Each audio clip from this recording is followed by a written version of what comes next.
برگشت رقابت‌های انتخابی جام جهانی 2026 مرحله گروهی گروه ای رقابت‌ها قضاوت دیدار این چهره آقای سیواکورن پوودوم داور تایلندی بر عهده داره. در نیمه اول یک دست قرمز پوشان تیم ملی کشورمون در سمت راست تصویر قرار دارن و شروع مجدد بلند میخواد استفاده بکنه، ضربه بلند پای راستش به میانه زمین، یک کنترل از سوی بازیکنان ترکمنستان حساب محوطه جریمه. این ضربه سر که جایی در قاب دروازه ما نداره، با اختلاف از کنار دروازه به بیرون میکنه و پاس میده. عزت اللهی یه سال بلند پشت سر مدافع، موقعیت در محوطه جریمه، ضربه سری که توپ رو راهی کورنر میکنه. اولین کورنر بازی برای تیم ملی کشورمون از سمت چپ دروازه ترکمنستان به دست میاد. ضربه کورنر حساب مقابل دروازه خطرناک و نفسگیر از بالای دروازه ترکمنستان توپ بیرون رفت. محمد محب بود که موقعیت سرزنی رو برای خودش فراهم کرد در محوطه جریمه. کنانی زادگان برای رضاییان، بازم پاس رو به جلو، آفساید هست یا نه؟ مهدی طارمی در محوطه جریمه تک به تک پاس در از قائدی، ضربه از بغل دروازه به بیرون رفت. چه توپی رو تبدیل به گل نشد و پرچمم بالا رفته و اعلام آفساید شده از بازیکنان ما. مهدی طارمی ببینید در صحنه آهسته چه اتفاقی افتاد اینجا که سامان قدوس رها کرد، آفساید که اصلا نبود. پاس در عرض هم برای قائدی و این ضربه که از بغل دروازه به بیرون رفت. کمک ضربه دروازه رو نشون داد. من حس کردم که آفساید گرفته بود. شروع بازی رو میده داور بازی با پای راست حساب محوطه جریمه. سر اول زدن بازیکن ما توپ از محوطه بیرون اومده پشت محوطه جریمه، ضربه به سمت دروازه جمع میکنه توپ رو سید حسین حسینی.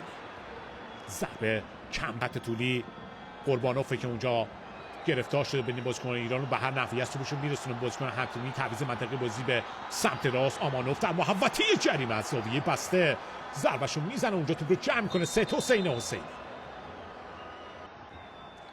کارت زرد رو دریافت کرده از داور بازی. اولین کارت زرد بازی رو دوردیف بازیکن ازبک ترکمنستان گرفته. حرکت خطرناک در دهانه دروازه توسط سید حسین حسینی، توپی که دور شد، پاس رو به عقبی که میرفت خطرناک باشه و به هر نحوی بود. آمانوف سوت داور به صدا در اومده، حرکت میکنه، ضربه مستقیم به سمت دروازه، توپی که با برخورد به دیواره دفاعی برگشت داده میشه. توپ به نفع ترکمنستان به بیرون میره.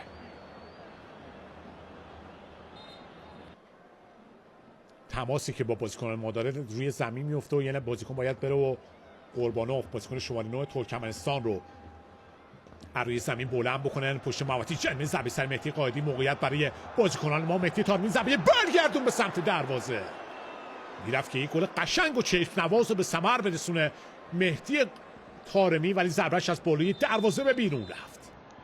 یه مثلث ایجاد میکنن در سمت راست خط دفاعی ایران. توپ رو میارن به کانال میانی زمین، تعویض منطقه بازی به خوبی صورت میگیره به سمت راست. باسیموف استالش به محوطه جریمه، موقعیت درون محوطه جریمه از دروازه فاصله میگیره سید حسین حسینی و توپ رو جمع میکنه. میرن برای طراحی حمله. محمدی از بازیکن رد شده، با سرعت بالاش اگه به توپ برسه میلاد محمدی ارسالش هم انجام میده به محوطه جریمه. سر اول زدن پشت محوطه، موقعیت برای قدوس میخوره برای عزت اللهی، ضربه به سمت چارچوب، توپی که با اختلاف از کنار دروازه به بیرون رفت.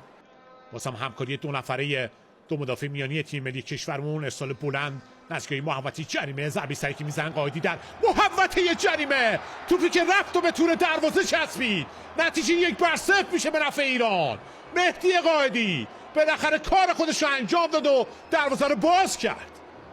در 5مین دقیقه بازی روی بازی مستقیم که استراتژی تیم ایران بود در این بازی، موفق شد که مهدی قائدی در موقعیت گلزنی قرار بگیره و نتیجه رو 1-0 بکنه و دروازه تیم میزبان رو باز بکنه. مهاجم 25 ساله تیم ملی کشورمون در 16مین بازی ملیش موفق میشه که 7مین گل ملیش رو به ثمر برسونه. ببینیم با هم صحنه آهسته رو اینجا.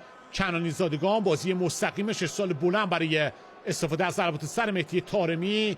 خود مدافع ترکمنستان بود که ضربه سر رو به صورت پاس در مقابل پای قائدی قرار داد و مهدی قائدی در موقعیت نه طارمی بود، پاس گل طارمی داد. ضربه سر رو اونجا مرگن اورازوف سرمربی 36 ساله و ترکمنستانی تیم ملی ترکمنستان نیمه دوم رو آغاز کردن برای تیم میزبان. یه حرکت پشت محوطه جریمه، پاس کوتاه موقعیت برای بازیکنان ترکمنستان. خطرناک بود و سید حسینی توپ رو جمع کرد. میکنن از ضد حمله بازیکنان ترکمنستان به روی دروازه‌مون که سال بلند پشت سر مدافعان فران میلاد محمدی نزدیکای محوطه جریمه، یک کنترل پاس رو به عقب، ضربه سری به سمت دروازه. مهدی قائدی میرفت که برای دومین بار خودش و ایران رو به گل دوم برسونه، ولی این اتفاق نیفتاد و ضربهش با اختلاف از بالای دروازه نشد. آهالیف یه توپگیری در محوطه جریمه، مهدی تارمی پاس در از موقعیتی دیگر برای بچهای تیم ایران، ولی این بار دور میکنن بازیکنان ترکمنستان. سری بازی رو به جریان میندازن، یک حساب پشت سر مدافع است، محوطه جریمه بیرون میاد و با یک ضربه سر شیرجه‌ای توپ رو دور میکنه. سید حسینی باید سری برگرده به چارچوب دروازه. داور تصمیم داورش و کمکش رو تایید میکنه و اعلام آفساید شده از بازیکنان ترکمنستان. محبی واسم حرکتی که شکل داره، دریبل‌های روپایی که میزنه پشت محوطه جریمه در از 1 و 2 مقابل دروازه. ضربه بغل پای راست محبی رو این بار رستم آهالیف از مقابل دروازه دور میکنه و اجازه نمیده که برای دومین بار دروازش باز بشه.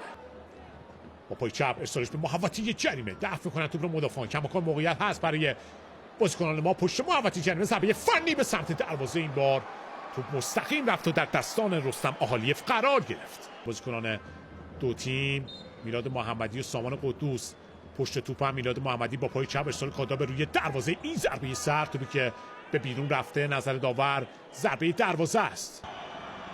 تیم ملی ترکمنستان و جایگیریشون در دهانه دروازه، ارسال به تیر یک، سر اول زده اونجا رامین رضاییان، توپ برگشتی به خود آمانوف رسید، بازم ارسالش به روی دروازه مشت میکنه. این بار توپ رو سید حسینی پشت محوطه جریمه، ضربه‌ای که اصلا دقت خوبی رو نداره، توپ هم با اختلاف از بالای دروازه به بیرون رفت. سرکنانی زادگان روی توپ اثر میذاره، ولی توپ رسیده به بازیکنان ترکمنستان پشت محوطه جریمه. ضربه پای راست تیرکیشوف جایی در قاب دروازه تیم ایران نداره و به بیرون از زمین میره.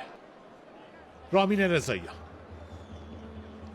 همکارش با قلیزاده، با سرو به جلوش محبی با پشت پا برای رضاییان در محوطه جریمه، ضربه پای چپ خودشو در مقابل توپ قرار داد. گلگیف و اجازه نداد که دروازه‌شون با خطر مواجه بشه. میلاد محمدی در نحوی است اونجا کنترل توپ انجام داده، نورافکن کوتاه برای محبی نزدیک به محوطه جریمه. یه لحظه تعللش باعث شد که توپشو قطع بکنن بازیکنان ترکمنستان. باز هم سید حسینی که از دروازه و محوطه جریمه بیرون میاد و پشت سر مدافعان رو پوشش میده و با این ضربه سر توپ رو به بیرون میفرسته.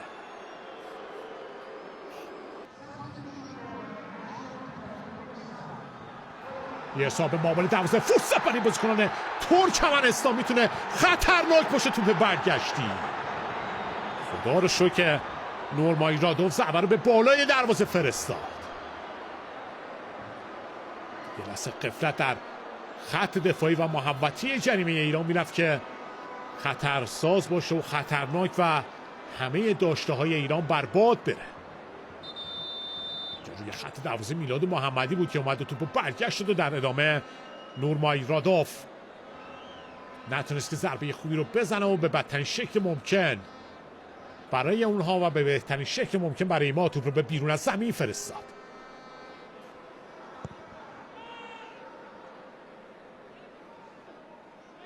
ارسال انجام بده به محوطه جریمه، ارسال کاتارش به محوطه جریمه و این ضربه سر کنانی زادگان خطرناک از کنار دروازه به بیرون رفت.